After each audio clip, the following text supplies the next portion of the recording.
आज धर्म के विभिन्न विषयों पर जो अरे गहरे लोग, जिनको शास्त्र की एक पंक्ति नहीं मालूम, वो भी सलाह देने को तैयार बैठे हैं। और शास्त्र के सिद्धांत को न जानने के कारण शास्त्र के किसी भी अंश पर उनको संदेह हो जाता है और फिर उसकी आलोचना करने लगते हैं। शास्त्र जो कहता है वही धर्म है। धर्म अधर्म पात्र काल व्यक्ति अधिकारी के भेद से धर्म ही अधर्म हो जाता है, अधर्म ही धर्म बन जाता है।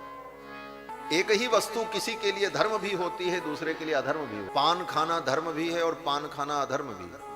साधारण उदाहरण मैं दे रहा हूं। पान खाना धर्म भी है और अधर्म भी है। किसके लिए धर्म है, किसके लिए अधर्म है, ये जानने की जरूरत है। अगर ब्रह्मचारी पान खाए तो उसे पाप लगेगा, प्रायश्चित करना पड़ेगा। अब इसमें कोई ये तर्क करे पान तो बड़ा पवित्र होता है, पान तो वनस्पति है, पान देवताओं को चढ़ता है, पान औषधि है, फिर ब्रह्मचारी ने खा लिया तो उसको प्रायश्चित और पाप क्यों?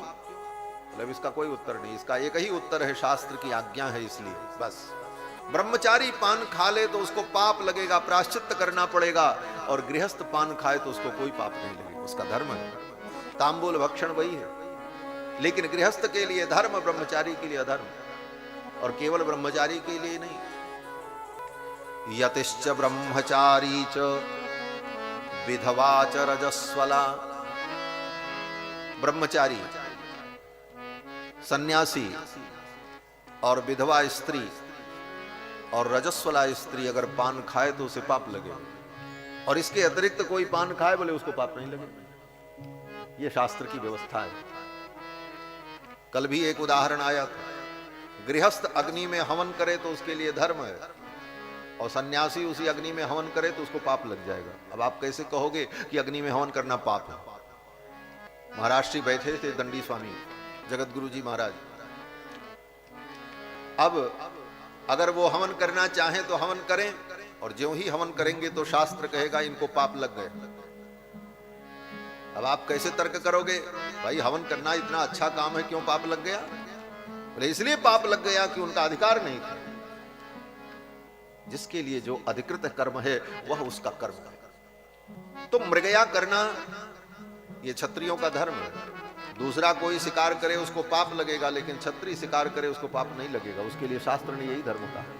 इसलिए राम जी भी मृगया करते हैं। पावन मृग मारहि जिय जानी, दिन प्रति नृपहि दिखावई आनी।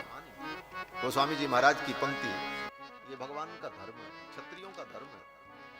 और राम जी जब मृगया करने जाते हैं तो लक्ष्मण जी भी उनके पीछे पीछे जाते हैं। लक्ष्मण जी किस लिए जाते हैं? मृगया करने के लिए। बोले लक्ष्मण जी मृगया करने नहीं जाते।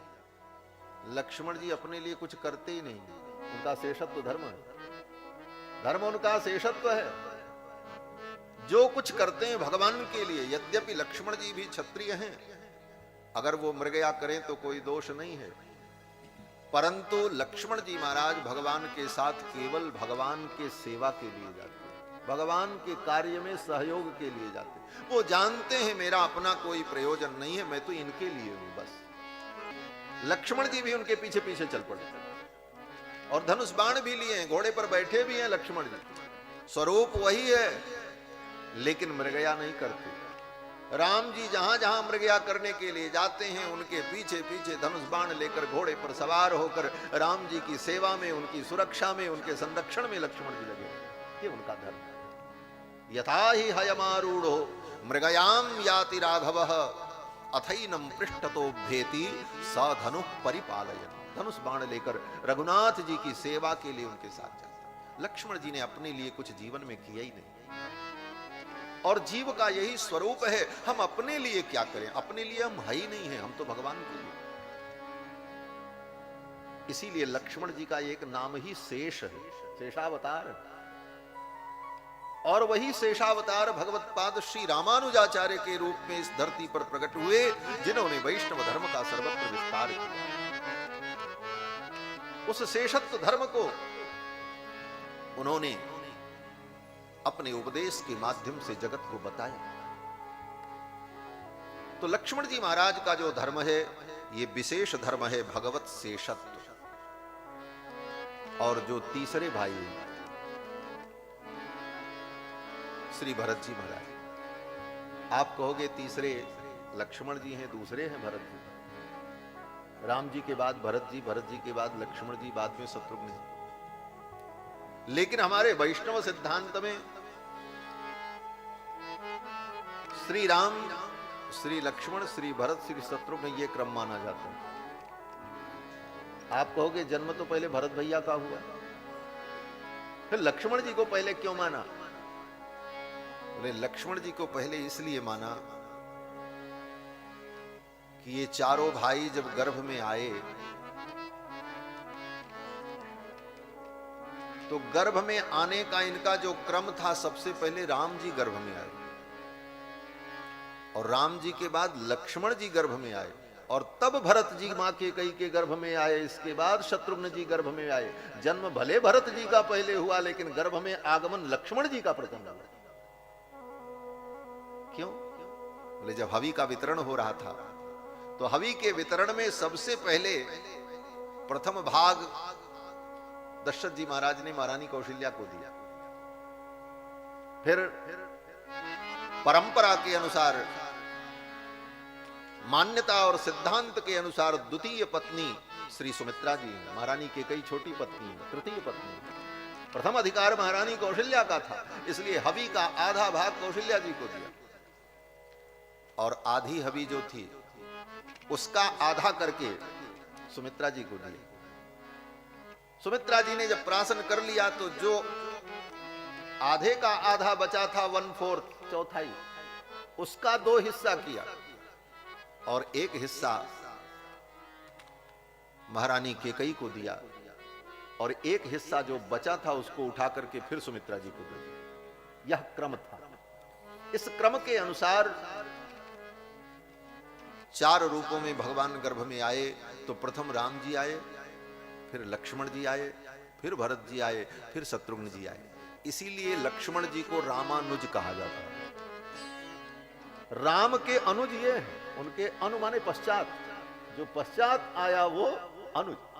यद्यपि भरत जी अनुज हैं, राम जी के बाद भरत जी का जन्म हुआ, भरत जी को भी रामानुज कहो, राम के अनुज हैं, कोई आपत्ति नहीं है। लक्ष्मण जी को भी कहो, शत्रुघ्न जी को भी कहो, कोई आपत्ति नहीं है। परंतु प्रसिद्धि तो यही है कि राम के अनुज कौन है? लक्ष्मण, राम।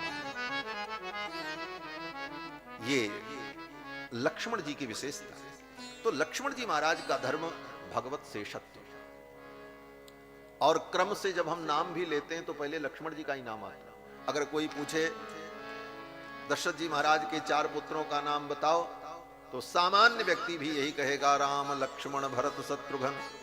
क्या कहेगा? कभी ऐसा कहते सुना है? राम भरत लक्ष्मण शत्रुघ्न। कितना अटपटा लगता है। राम भरत लक्ष्मण शत्रुघ्न लगता है जैसे उल्टा हो गया।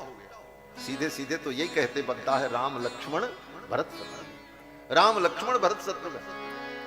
तो लक्ष्मण जी महाराज जो शेषावतार हैं, आदौ जगदाधार शेषः, सतयुग में ये शेष रूप है और त्रेता में ये लक्ष्मण के रूप में है और द्वापर में ये बलराम जी के रूप में है और कलयुग में यही भगवान श्री रामानुजाचार्य के रूप में।